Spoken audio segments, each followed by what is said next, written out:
Então vamos falar um pouquinho do nosso convidado, né? Que acredito que é do conhecimento de todos vocês, né?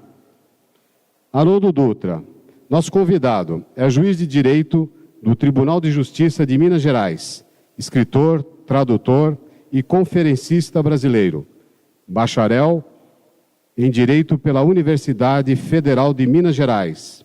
É juiz na Vara da Receita da Fazenda Municipal e Estadual da Comarca de Contagem, Minas Gerais. Formado em Língua Grega Clássica pela Universidade Federal de Minas Gerais. Formado em Hebraico pela União Israelita de Belo Horizonte. É também especialista em paleontografia crítica, textual, aramaico e francês. Divulgador do Espiritismo, sendo autor e conferencista e fundador do Instituto Ser. É autor de uma tradução do Novo Testamento para o português, editada originalmente pelo Conselho Espírita Internacional em 2010. A tradução também é editada pela Federação Espírita Brasileira, organização para a qual Haroldo cedeu todos os direitos autorais e patrimoniais da obra.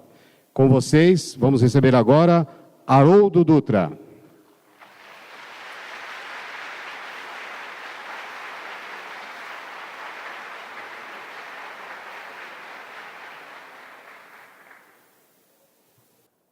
Caros amigos, boa tarde para todos. É com muita alegria que eu venho à cidade de Araraquara, extremamente feliz por saber do esforço de muitas pessoas que se deslocaram de vários municípios da região para comparecerem a esse evento em que nós brindamos o Consolador prometido, porque estamos aqui em função da nossa consoladora doutrina espírita, que esclarece e conforta os nossos corações. Queremos agradecer ao Gustavo, a toda a equipe de voluntários de Araraquara, que tornaram possível esse evento, ao José Henrique Martiniano, pelo trabalho belíssimo que deu origem ao projeto Número Infinito, a equipe teatral do Adriano Gilber, ao Ser, aos amigos da Rádio Fraternidade, a Gesiane e ao Luiz, e aos companheiros que tornaram possível esse momento. Antes de iniciar a nossa fala, nós gostaríamos de falar um pouco desse projeto Número Infinito, que é um dos últimos lançamentos do Ser, ao lado do livro Morro Alto. É uma homenagem ao grande poeta Augusto dos Anjos, que se revelou e nos mostrou a imortalidade da alma através de um fenômeno intelectual, que foi o ditado das poesias através de Francisco Cândido Xavier. Essa obra, ela merece o nosso aplauso por diversas razões. Uma delas, pela primeira vez, um projeto espírita foi aprovado na Lei de Incentivo à Cultura, ao menos que nós tenhamos notícia. Mas não só aprovado, o projeto recebeu uma menção honrosa, dizendo que, não obstante tratar-se de psicografias, era um projeto cultural. Isso nos deixou muito felizes, porque extrapolou o âmbito apenas religioso e mostrou a força da psicografia de Francisco Cândido Xavier, que é a prova da imortalidade e a qualidade artística dos poemas, que a todos impressionam. Outra razão são as músicas e letras, os arranjos, né? Em cima das letras dos poemas, feito pelo José Henrique Martiniano e toda a sua equipe, essas vozes belíssimas, um trabalho muito refinado, um trabalho extremamente competente, dedicado. Por outro lado, a reunião nessa obra de comentários antigos sobre o Parnaso de Além-Túmulo, especialmente as poesias de Augusto dos Anjos, E agora, com o trabalho de Aloysio e outros colaboradores do Ser, um índice remissivo em que a pessoa pode estudar os temas doutrinários através dos poemas de Augusto dos Anjos e a comparação das obras dele quando encarnado e depois no mundo espiritual. É de fato uma obra belíssima, número infinito, e eu, para homenagear essa obra, queria iniciar, cada um tem as suas preferências. O Júlio já deve estar até rindo, porque ele sabe qual que é a minha. A minha preferência não tem jeito. Eu sou apaixonado pelo poema Matéria Cósmica, que é o poema em que Augusto dos Anjos fala do fluido cósmico universal, o hausto divino, nas palavras de André Luiz, o hálito do Todo-Poderoso, através do qual ele irradia o seu pensamento almo e insondável. Portanto, matéria cósmica. Glória à matéria cósmica, a energia potencial que dá vida aos elementos, base de portentosos movimentos, onde a forma se acaba e principia. Sistematização dos argumentos que elucidam a teleologia. Dentro da força cósmica se cria a fonte máter dos conhecimentos.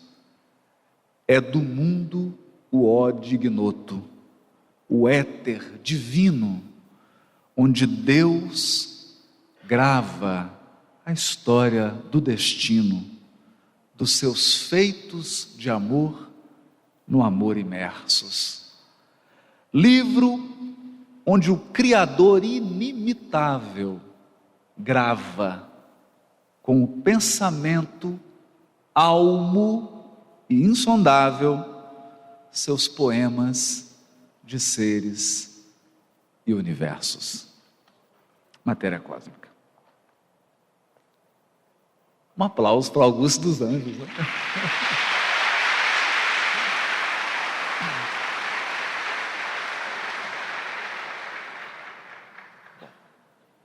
Vamos então ao tema que nos trouxe. Quando eu comecei a tradução do Novo Testamento,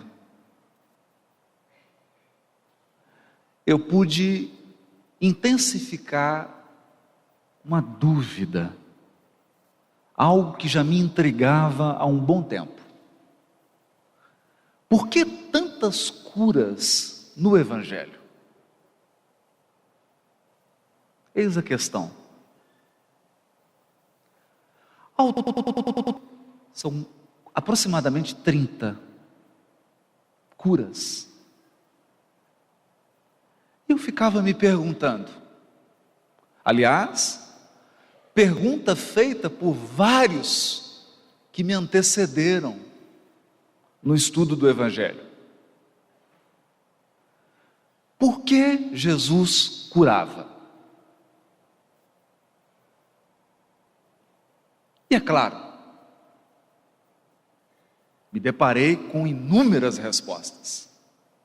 Dentre elas, talvez a mais comum, aquela que diz que Jesus curava porque ele pretendia atrair as pessoas para o seu ensino moral através das curas. Em resumo, utilizando uma linguagem moderna, as curas de Jesus eram uma ação de marketing. Um marketing de Jesus. Mas essa ideia me deixava um pouco constrangido. Não pelo marketing, que é uma ciência belíssima, necessária, mas fazer marketing com a dor do outro.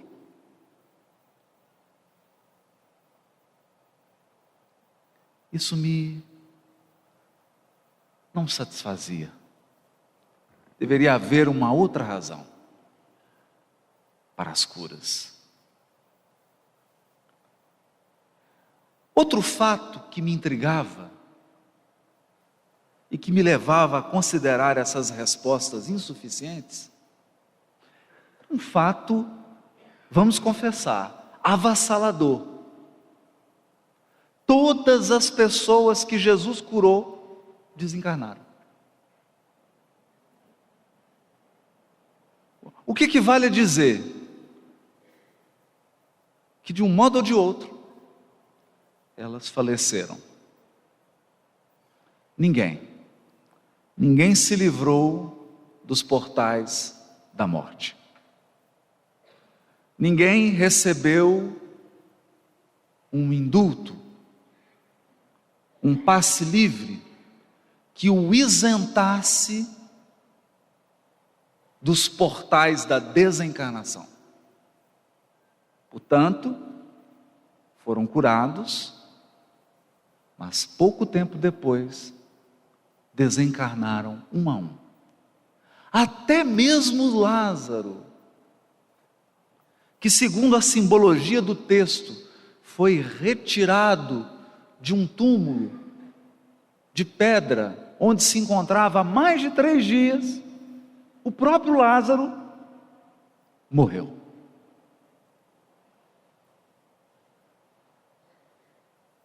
Portanto, as curas chamavam a atenção para um outro ponto. E eu me perguntava, que ponto seria esse? Para onde Jesus apontava?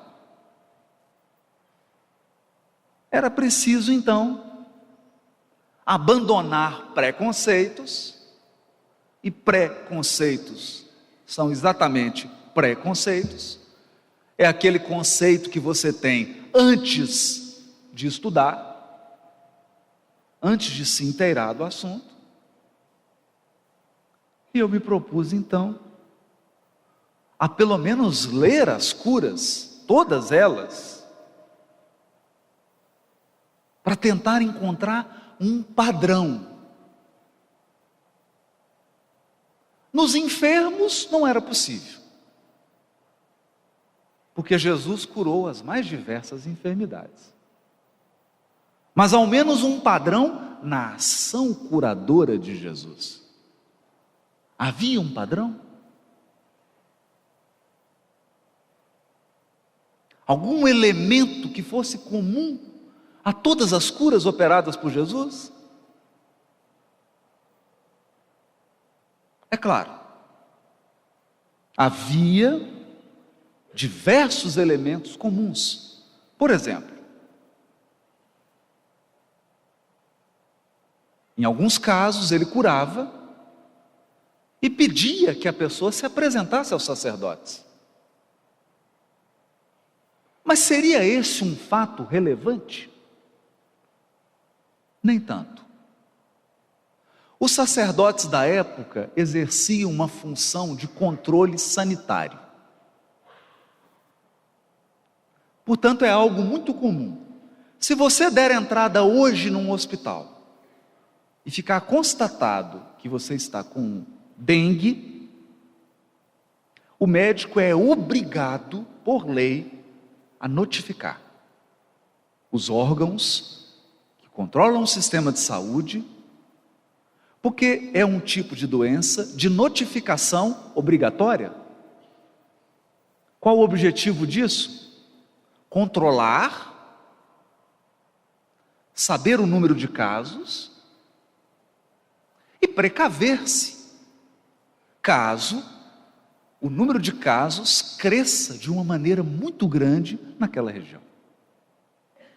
Na época de Jesus, quem exercia essa função sanitária eram os sacerdotes do templo. Sobretudo nas doenças que eles não sabiam explicar, as doenças de pele, extremamente contagiosas. Quando a pessoa apresentava os sintomas de uma doença de pele, ou quando ele se curava de alguma maneira inexplicável, pela ação de algum médico, por algo que ela tomou, ou simplesmente pelo tempo, essa pessoa deveria se apresentar ao sacerdote para que ele se certificasse. de que realmente a pessoa estava curada. E ela então poderia voltar ao convívio social. Uma medida de precaução para que o mal não se alastrasse e vitimasse toda uma comunidade. Portanto, ao Jesus pedir às pessoas que se apresentem ao sacerdote, ele simplesmente está seguindo uma lei humana e dando uma lição para todos nós, de que nós devemos respeito às leis.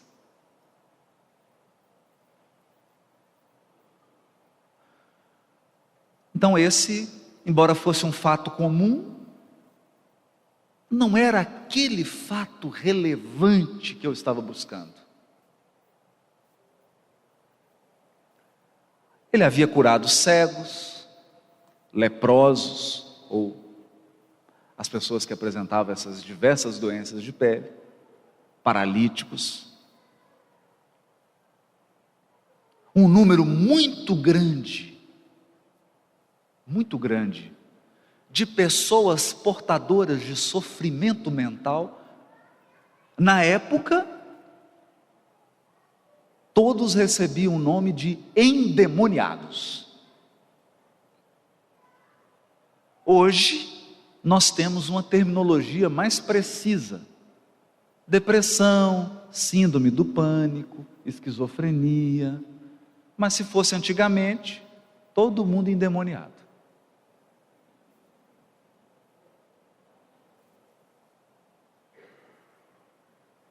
E Jesus atuava especialmente naqueles casos onde, por trás de um sofrimento mental, havia a ação de alguma entidade espiritual. Em um dos casos, ele chega a dialogar com elas, porque eram mais de uma.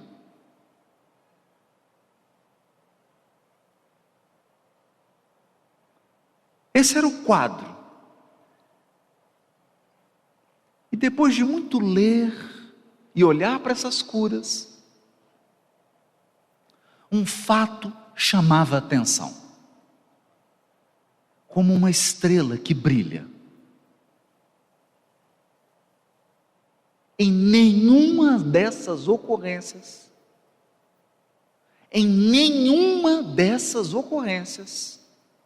nós ouviremos Jesus dizer: eu te curei. Isso não existe no Evangelho.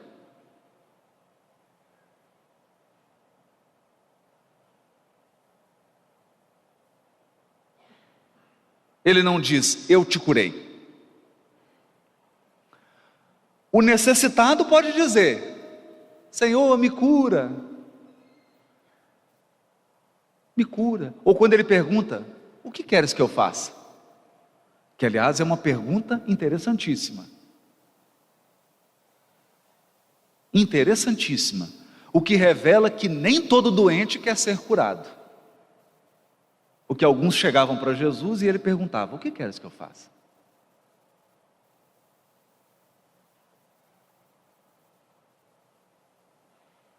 Então, os doentes, as pessoas com sofrimento, acreditavam que quem iria curá-las seria Jesus.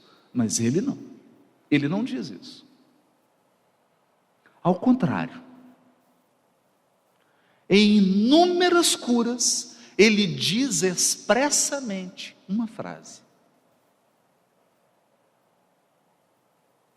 E em outras curas, ele deixa essa frase subentendida, nas entrelinhas. Que frase é essa? A tua fé te salvou.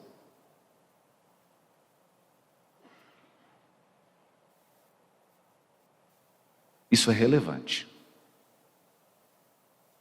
A pessoa transpunha centenas de quilômetros. Algumas eram paralíticas. Portanto, venciam essas distâncias com inúmeras dificuldades.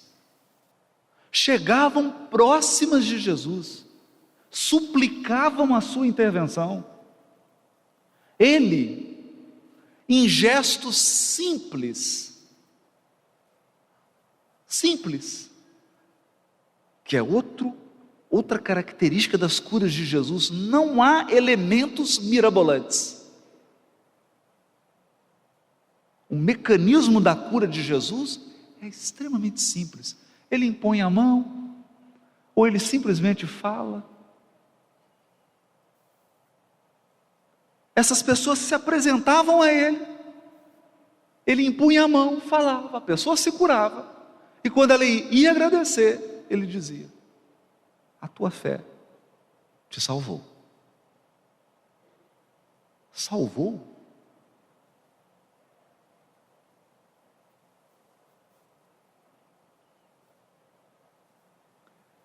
Quer dizer que o doente estava em perigo?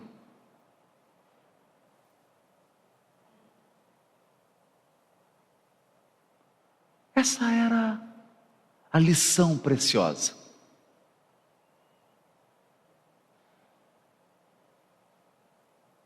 Esse era o elemento que se destacava dos demais, em todas as curas. E, portanto, pareceu-nos que deveria ser esse elemento que mereceria uma reflexão mais profunda.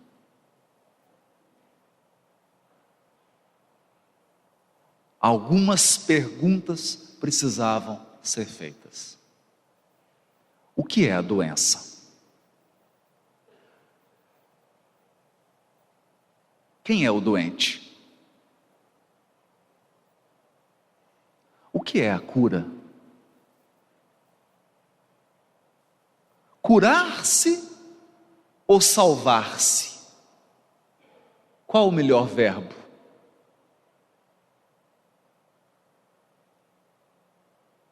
Qual o melhor verbo? Se a opção for salvar-se, salvar-se de quê? O que é salvar? Qual é o perigo?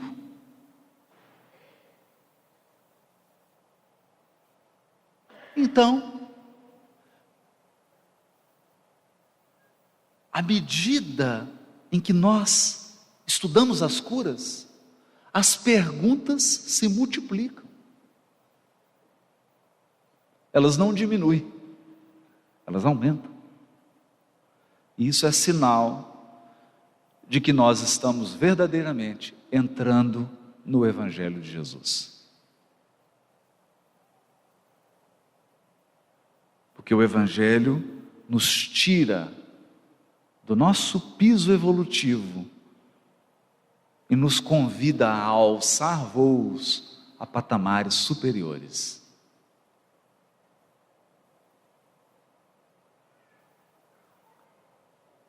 Uma das curas é extremamente relevante.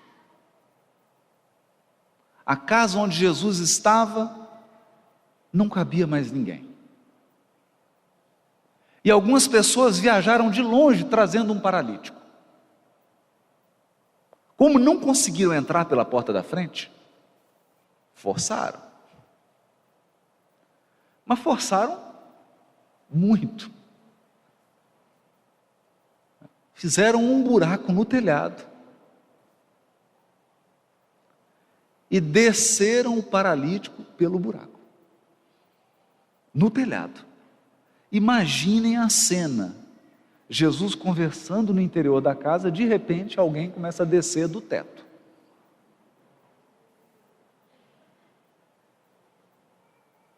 Essa talvez seja a mais curiosa, a mais inusitada.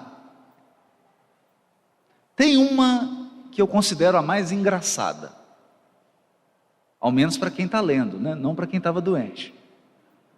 Porque para quem estava doente sendo curado por Jesus não tem muita graça, mas para quem está lendo. Mas essa era inusitada. O paralítico desce ao centro da sala.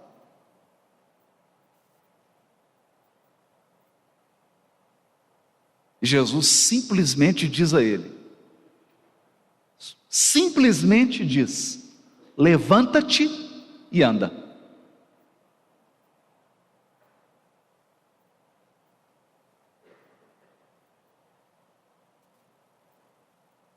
Levanta-te e anda. Essa é a cura. Mas o mais interessante dessa cura é o que ele disse antes,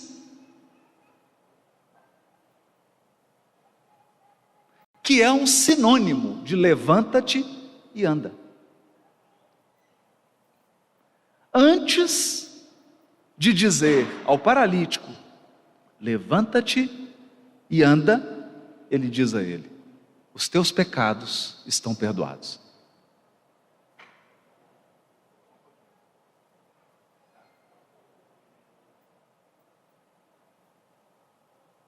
Todo mundo fica perplexo. E os religiosos indagam: mas você tem poder para perdoar pecados?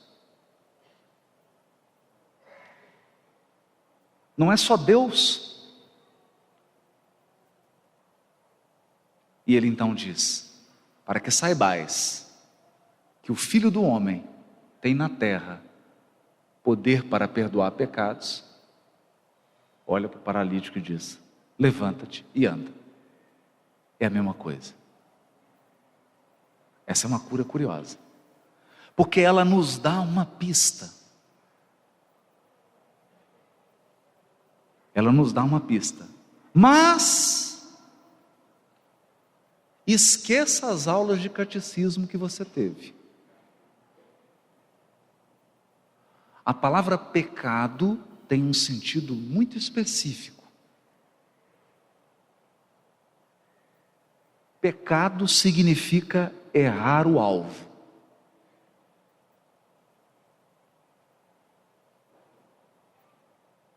Há um alvo, um objetivo, e você se equivoca. O alvo é o cumprimento da lei divina. Errar o alvo é descumpri-la em algum ponto. Por rebeldia, por teimosia, por ignorância ou por maldade.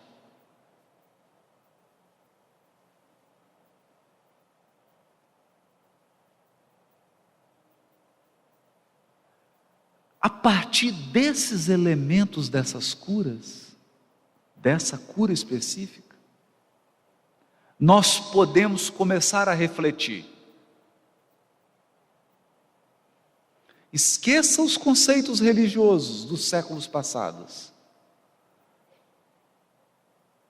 porque hoje nós estamos aqui refletindo à luz do Consolador prometido. Estamos aqui estudando o Evangelho à luz da doutrina espírita. O que é salvar? É intuitivo. Se você estiver num barco e alguém cai e começa a se afogar, o que é salvar? Recuperar a pessoa para o barco. Se você está andando numa estrada, na Bandeirantes, e encontra alguém que caiu de um veículo ou de uma motocicleta, está no chão, o que é salvar? Resgatar essa pessoa, acionar os médicos e dar um atendimento para que a vida dela seja resguardada. Isso é salvar. Salvar significa que alguma coisa interrompeu o fluxo de vida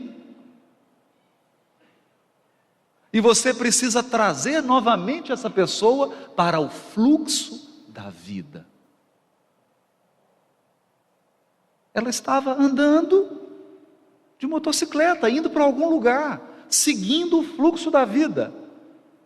Caiu, feriu-se, precisa ser resgatada, tratada, para voltar à vida, ao fluxo da vida. Isso é salvar.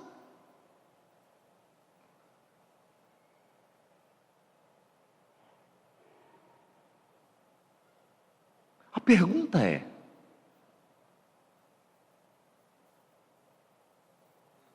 quando alguém perde a referência da lei divina que está na sua consciência,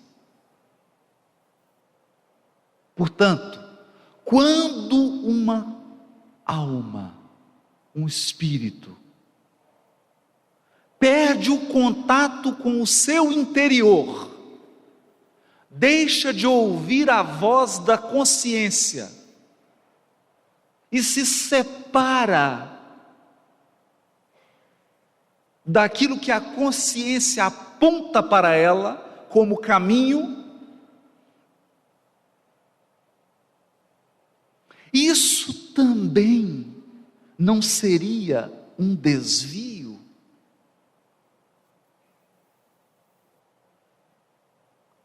Esse desvio, essa perda de alvo,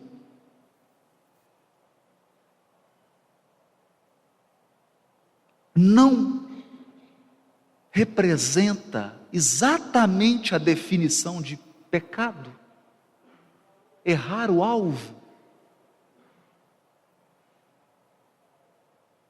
Eu vou tentar dizer isso de uma maneira mais simples. Digamos que você seja um mineiro como eu, de Belo Horizonte, que não está acostumado com essas rodovias maravilhosas de São Paulo.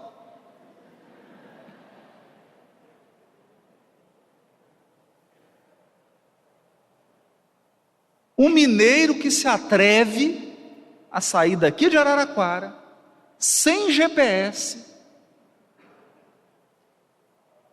para Viracopos, vai perder. Vai perder. É claro que vai.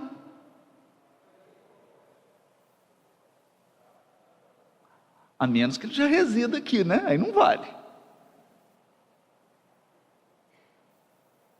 Então o GPS está apontando para ele. Aqui, você vai virar agora à direita. Aí o que eu faço? Eu viro à esquerda. Perdi o alvo. Saí da rota. O que acontece? O que acontece com a Bandeirantes quando você erra o caminho? Nada. Não acontece nada. Acontece com você, não com a rodovia. A rodovia continua no mesmo lugar.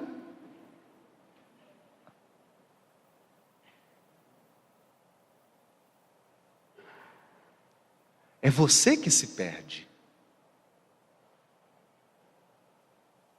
É você que fica confuso. Sou eu que perco o alvo. Sou eu que fico sem rumo.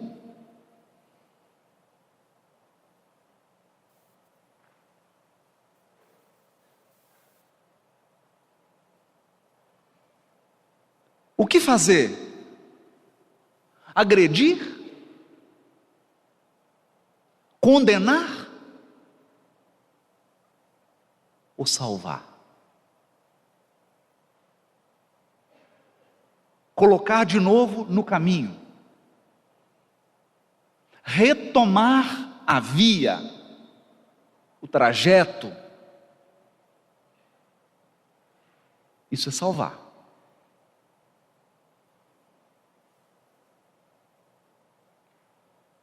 A pergunta é, alguns vão se perguntar, mas existe um GPS? Existe. Existe um GPS. Deus cria espíritos com GPS de fábrica. Item de série. Já vem. Onde? Na consciência. Na consciência. Esse GPS pode ser desligado? Não. Não. Ele não usa bateria, ele usa fluido cósmico.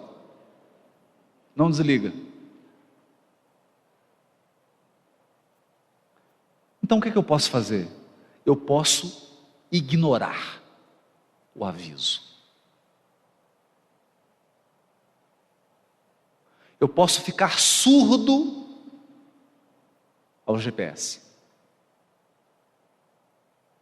Eu posso fingir que não estou vendo, mas eu não posso desligá-lo.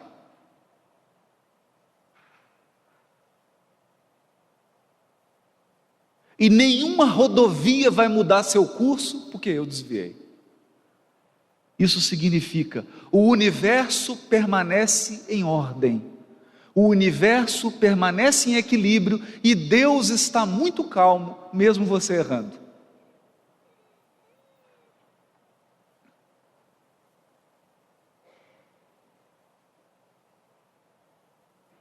Esse é um ponto importante.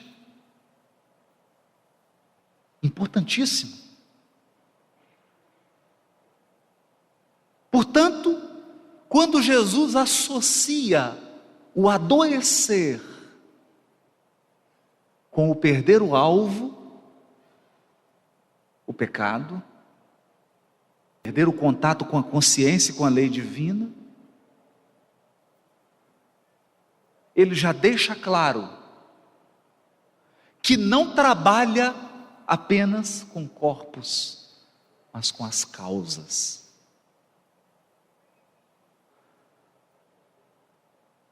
Portanto, mais importante do que o paralítico andar, era ele ser curado, ser salvo.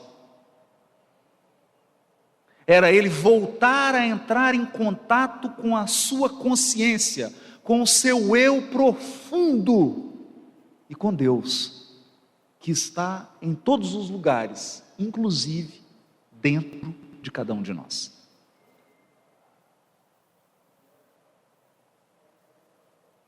Portanto, não importava se ele voltaria a andar e depois ele ia desencarnar. Porque Jesus não visava a cura de corpos, mas a cura de almas. E uma alma curada cura seu corpo, ainda que isso demore um pouco.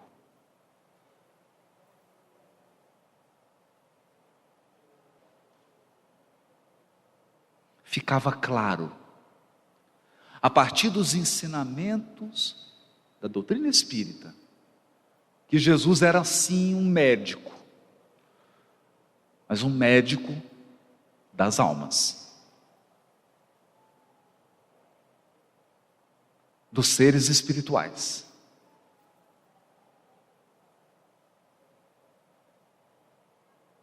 Começava a ficar claro que as curas de Jesus transmitiam uma lição muito mais profunda. Muito mais profunda. A partir desse momento, ao ler uma cura, eu comecei a me perguntar: onde está a minha cegueira? Onde está a minha paralisia?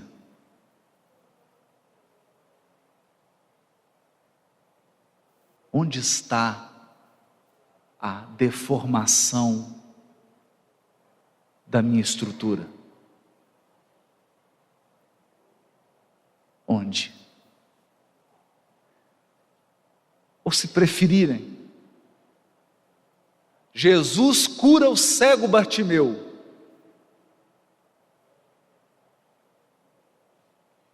Bartimeu já desencarnou. Não precisa ninguém ficar triste não, já tem 2000 anos isso. Já reencarnou várias vezes. pergunta é: onde está o Bartimeu cego em você? Em qual área?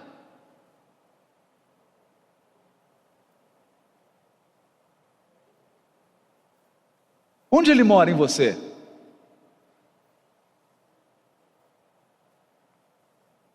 Em mim. Ele está onde?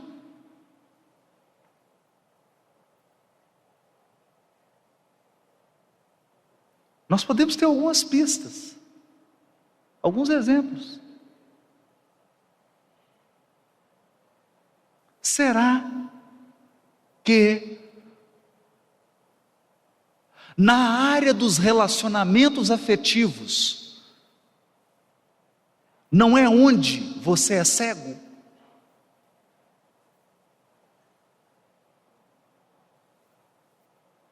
Será que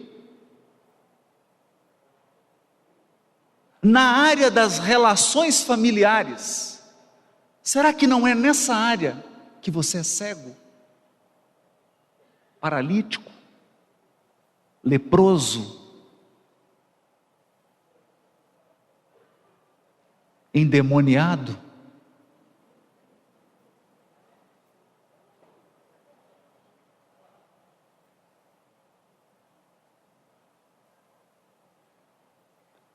Ou será que a sua doença é na área do poder, da autoridade, do dinheiro, da posse material, da beleza física?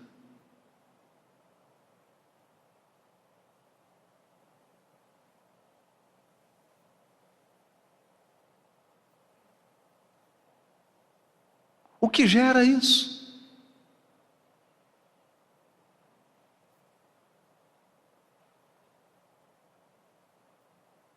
Se esse cego está dentro,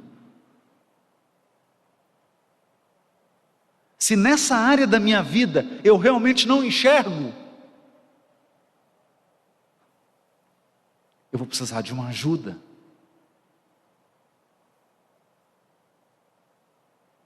Essa ajuda, ela vem do Cristo. Mas como? Em que consiste essa ajuda?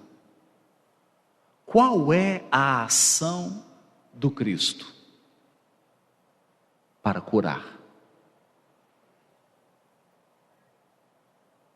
Bom, nessa altura, nós já percebemos nitidamente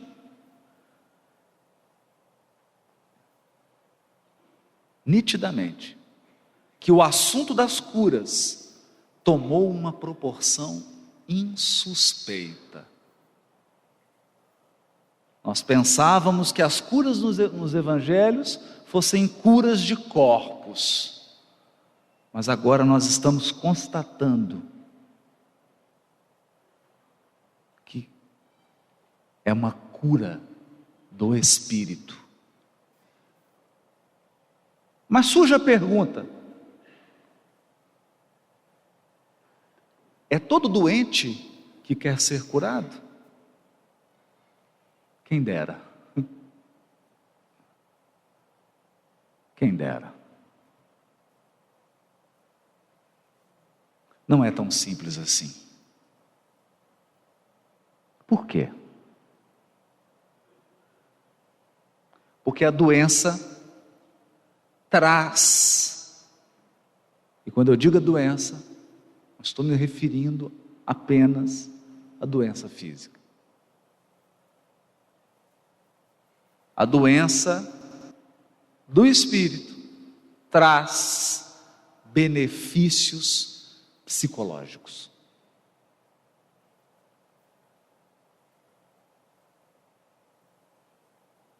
Há sempre um ganho. Queria ilustrar isso com duas pequenas histórias. Uma pessoa saiu de Campinas, do aeroporto de Viracopos, e veio andando de carro até Araraquara. Não sou eu.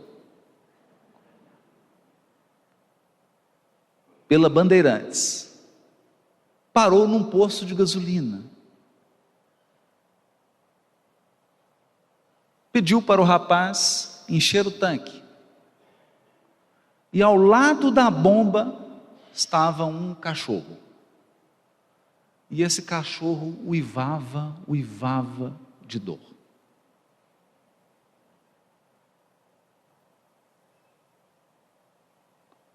A pessoa abasteceu, foi ao banheiro, comprou água, ficou quase 20 minutos e o cachorro não parava de uivar.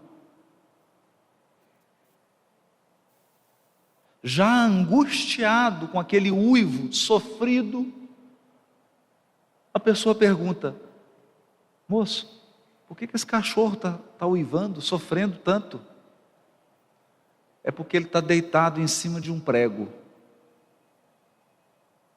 Não é possível, não. Você está de brincadeira comigo, moço? Não, ele está deitado em cima de um prego, por isso que ele está uivando. E por que ele não levanta? Porque está doendo o suficiente para ele uivar, mas não o suficiente para ele levantar.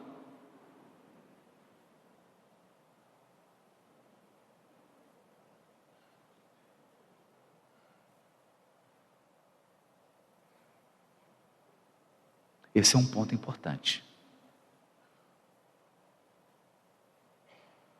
Por isso, quando alguém chega para Jesus e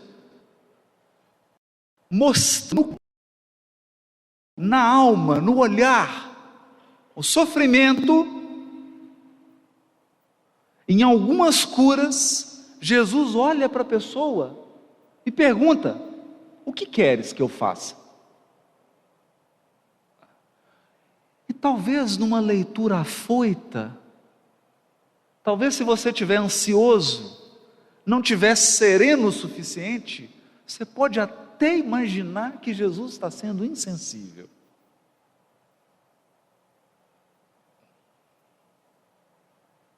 Aí então, a gente se lembra da história do cachorro. Quando Jesus pergunta: o que queres que eu faça? É como se ele perguntasse: já doeu o suficiente?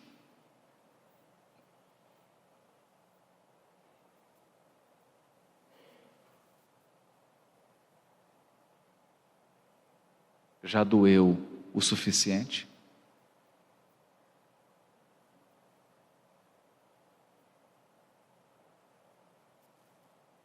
O que estamos a dizer?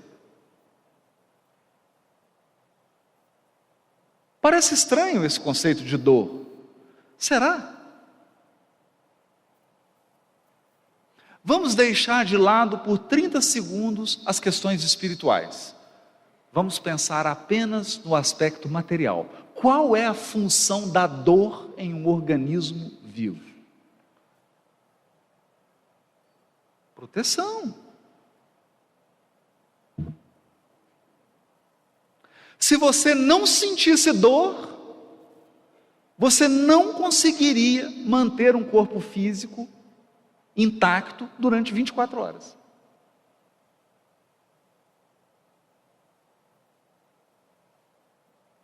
Porque você ia colocar a mão numa chapa quente, você não sente dor, quando você notar, você já não tem mão.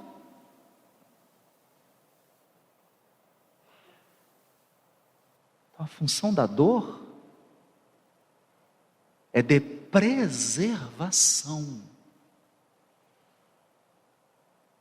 A dor é um sinal de alerta no organismo, dizendo: há algo errado.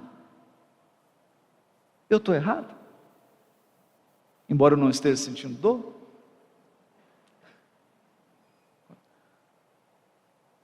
Não é isso? É um sinal de alerta. É o organismo enviando uma mensagem: há algo errado.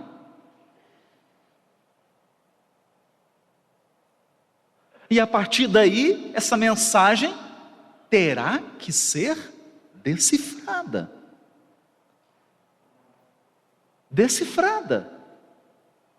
Pode ser uma inflamação, uma infecção, um problema mais sério, ou um simples choque. Sempre foi assim. Então nós podemos dizer que, desde os organismos biológicos mais simples até essa maravilha que é o corpo humano, a dor sempre foi uma condutora, uma corretora de rota. É ela que conduz, é ela que alerta, que aponta: há algo errado, deu um problema, precisa parar, isso precisa ser refeito, isso precisa ser resolvido, ocorreu um dano.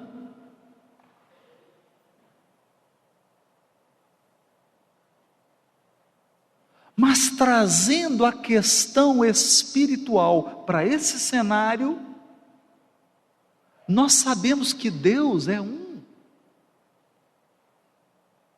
E nós aprendemos em o Livro dos Espíritos que a lei divina e a lei natural é uma só.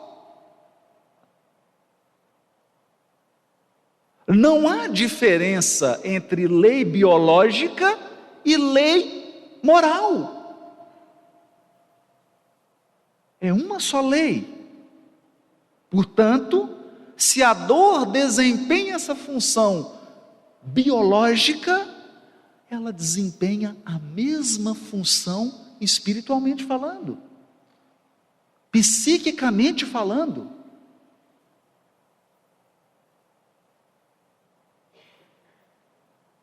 Portanto, a dor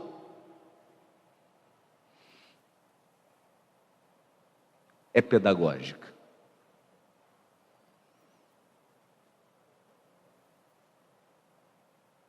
A dor é um marcador.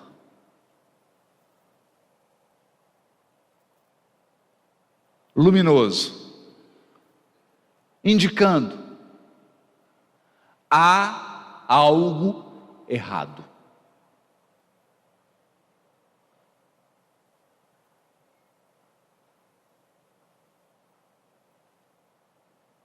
Houve um desvio.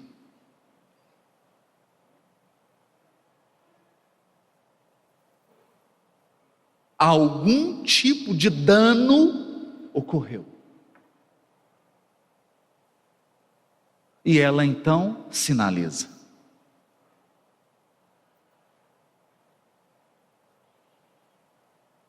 E quando nós olhamos para a figura de Jesus, no seu extremado amor,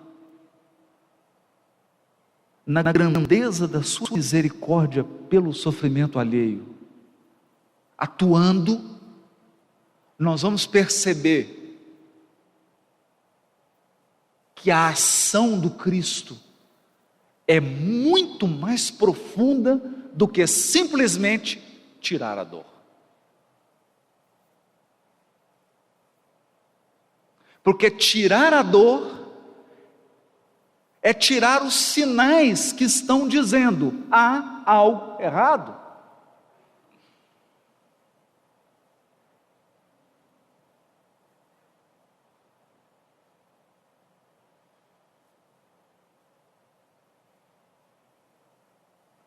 Então a ação curadora do Cristo é uma ação que vai nas causas que geraram a dor e o adoecimento.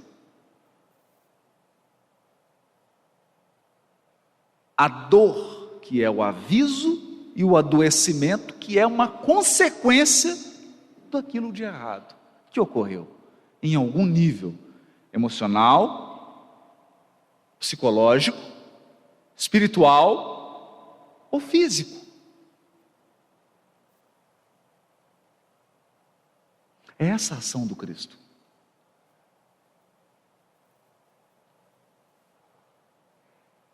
Não poderia ser outra. É por isso que agora nós temos condições de entender a fala do Espírito Emmanuel no livro da Esperança, capítulo 78, intitulado Ante o Divino Médico. Olha o título dessa lição: Perante o Divino Médico, face a face com o Cristo. E diz o benfeitor: sim, somos espíritos enfermos com ficha especificada nos gabinetes de tratamento. Nós todos, e ele se inclui, somos espíritos enfermos, com ficha, prontuário médico.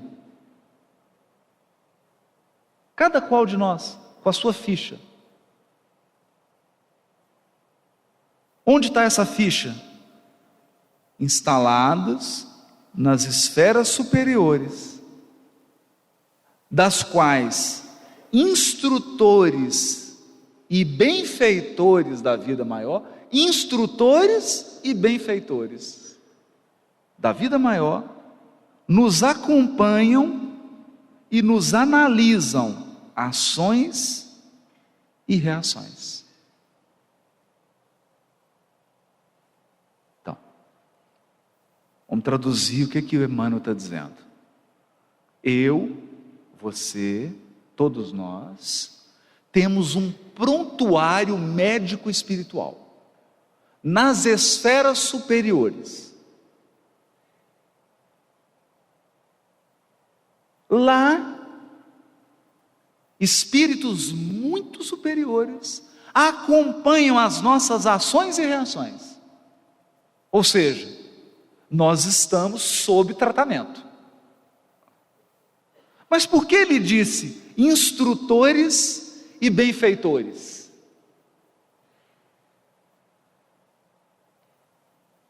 Por que instrutores?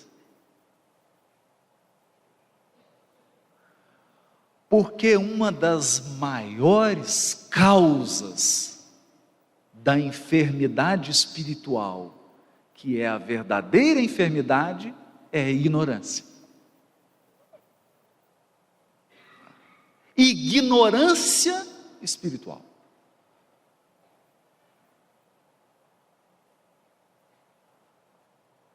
Mas quando nós dizemos ignorância, não é falta de educação, brutalidade, não é isso.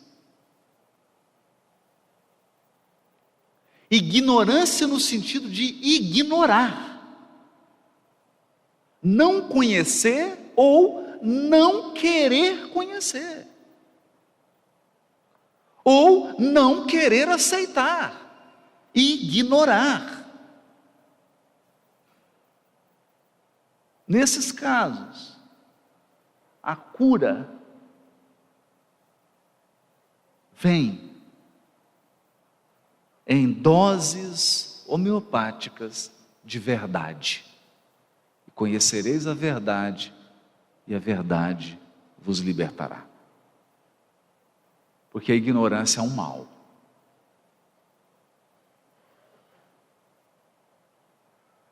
Instrutores e benfeitores. Benfeitores porque nós precisamos de misericórdia. Mas adverte Emmanuel: mas é preciso considerar que o médico, mesmo sendo nosso Senhor Jesus Cristo, não pode salvar o doente. Olha o verbo que Emmanuel utilizou: salvar o doente. Salvar. E nem pode auxiliá-lo de todo, se o doente persiste em fugir do remédio.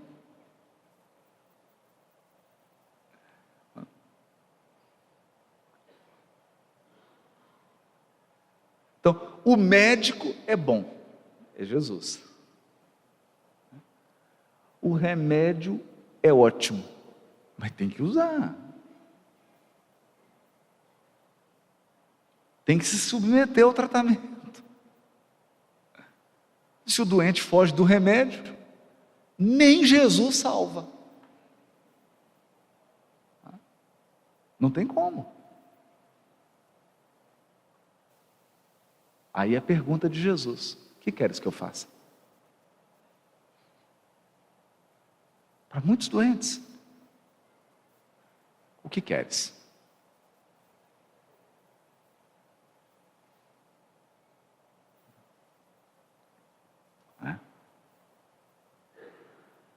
Reforçando aquilo que nós já concluímos até o presente momento,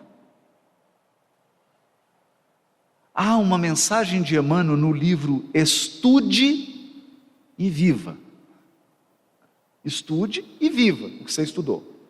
Capítulo 17, chamado Acidentados da Alma.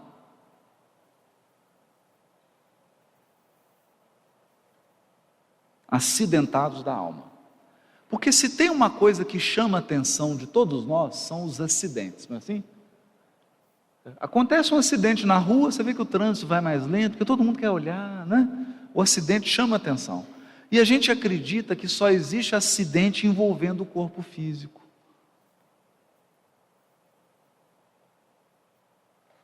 Mas aqui Emmanuel chama a atenção para um acidente muito mais grave, de consequências muito maiores do que o acidente físico. É o acidente que danifica a alma.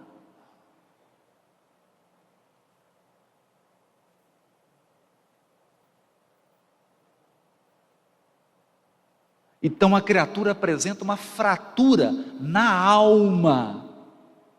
Ela apresenta um corte na alma, uma infecção no espírito. É um acidentado da alma.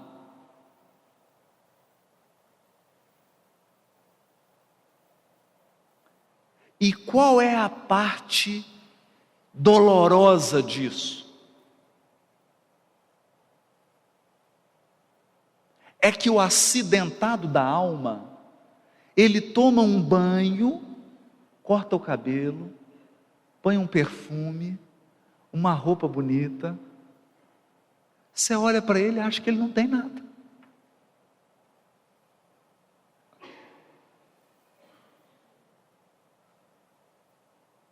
Olhando assim, parece que está tudo perfeito. Mas se você fizesse uma tomografia da alma, você ia ver que ele está todo acidentado.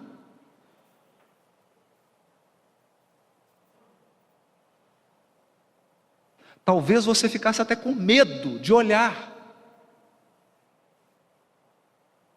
Acidentados da alma. Como agir? Diz Emmanuel: não te digo que aproves o mal. Ninguém aqui vai aplaudir o mal, ninguém aqui vai dar apoio para as pessoas errarem, ninguém aqui vai transformar o que é errado no que é certo. O que é errado é errado, o que é certo é certo. Aliás, essa lição está difícil de ser aprendida hoje, né? É uma lição difícil de ser aprendida. Então, não te digo que aproves o mal, sob a alegação de resguardar a bondade. Bondade não é aplaudir o mal. Não é isso. A retificação permanece na ordem e na segurança da vida. Então, a vida, ela corrige e ela retifica, sim. Ninguém foge da lei divina. Ok. Tanto quanto vige o remédio na defesa e sustentação da saúde. Age, porém, diante dos acidentados da alma, com a prudência e a piedade do enfermeiro que socorre a contusão sem alargar a ferida.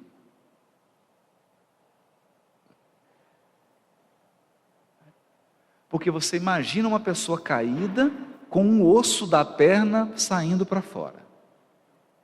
Você vai lá, fica mexendo no osso? Ninguém vai fazer isso.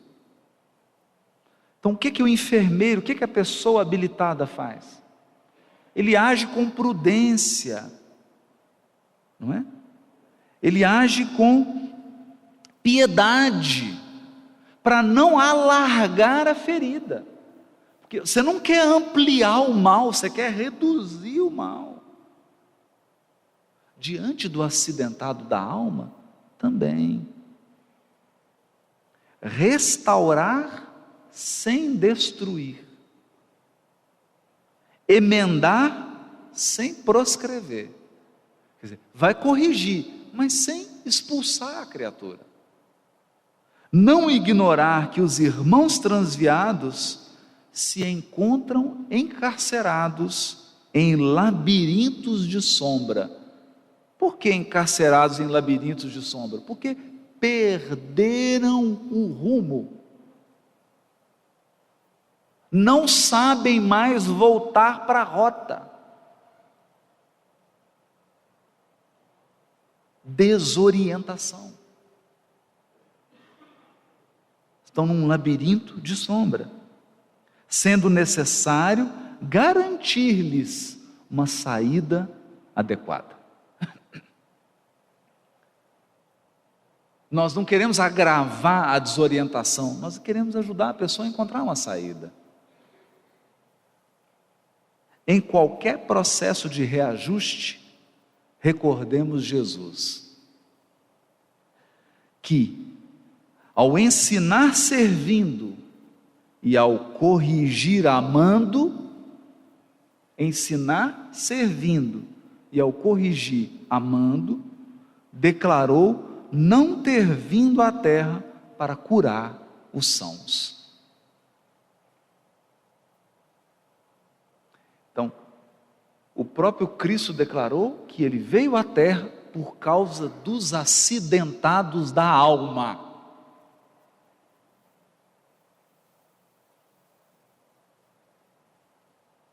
Era por eles.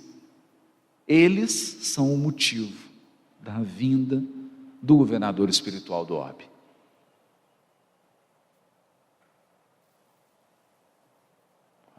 Então, não é agredindo, não é agravando o mal que nós vamos auxiliar.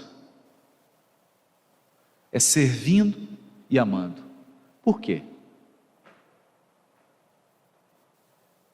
Eis a questão. Por quê? Porque servindo e amando, nós podemos contribuir na cura dos acidentados da alma. Essa questão é importante. Ela é muito importante. E ela é, na verdade, o cerne das curas de Jesus. Como Jesus curava. Como era o processo de cura dele?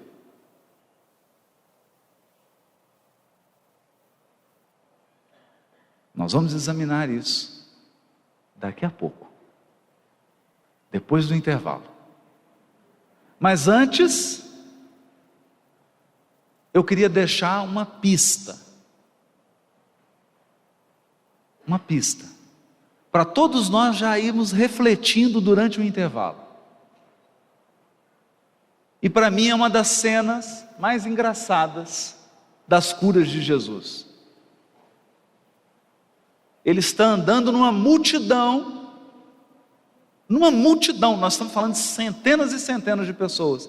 De repente ele se vira para Pedro e fala assim: Pedro, quem me tocou?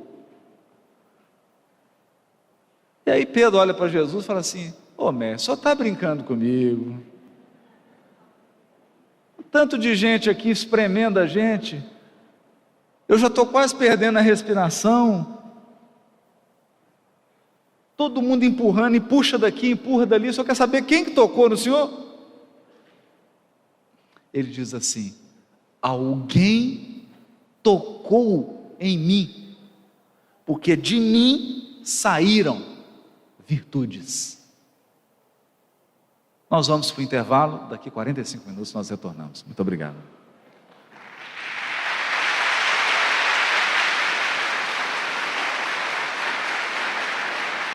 Rede Amigo Espírita, uma ferramenta de união, interação e divulgação do movimento espírita. Acesse www.redeamigoespírita.com.br e confira nosso acervo disponível. Rede Amigo Espírita, divulgando, instruindo e unificando.